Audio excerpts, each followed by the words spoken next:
All right, everyone. So I want to go over um, the reasons why people in general don't meditate. I'm a strong believer of teaching people not to do things. You figure people would know, but after having kids, I'm beginning to see that kids don't, you got to tell them what not to do, right? As much as we want to teach them what to do, but sometimes you got to say, tell them the no-nos, like this is not cool, right? Don't do this, don't do this, Anyway, so I've been kind of asking people, why don't you meditate, right? And some of the answers were kind of like, well, it sounds boring. And one thing I learned about being bored is whenever you're being boring is because you're being bored.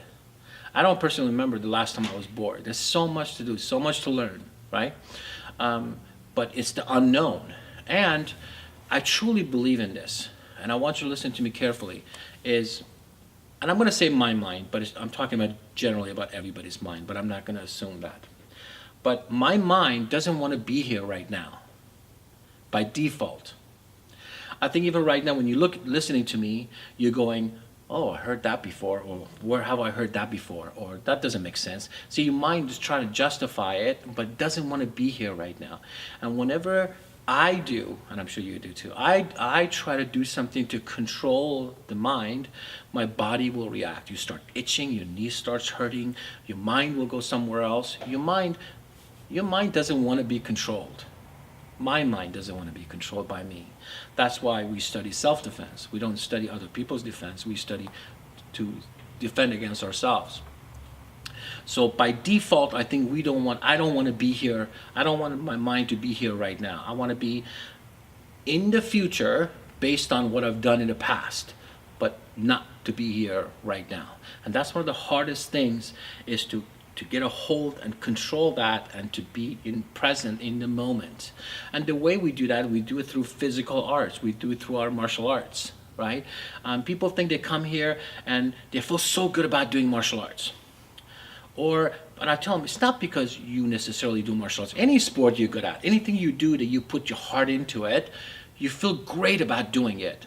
And I'm going to challenge you, it's self-esteem and all that stuff, but it's really because we get a chance to concentrate on one thing for a few minutes during our day.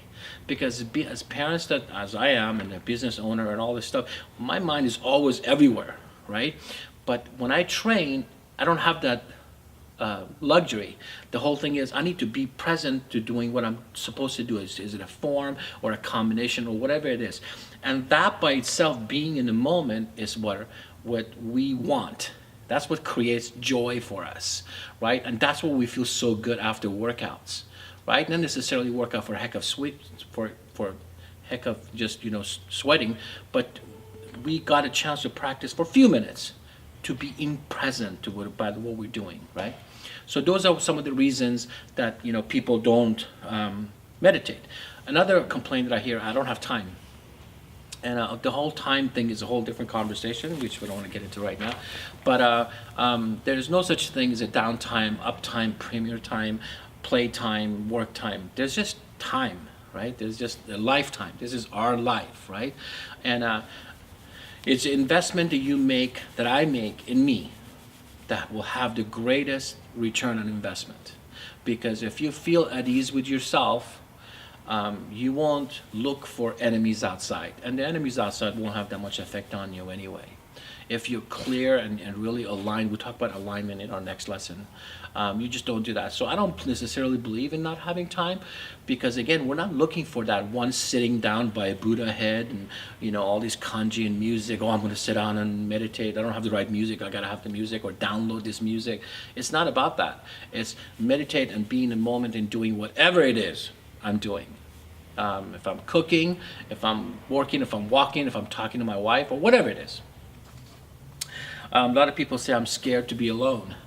Well, you don't necessarily have to be alone to meditate. As a matter of fact, the mind wanders off anyway sometimes. You're in a party, a bunch of people, and I'm already out, right? So that's a cop-out. I think that's an excuse that's not necessarily true. Even though it's good to be alone, it's not good to be lonely. But there's a distinction right there, right? So you can be alone in the middle of a bunch of people, but don't be lonely. There's a big difference between that. A lot of people say my mind is too fast. Yes, it is. My mind is very fast, and he wants to be everywhere. So we need to, like a wild horse, we need to control it. We need to bring it back in. And learning how to meditate will give you that little tool how to do that. So those are some of the excuses of why people don't want to meditate.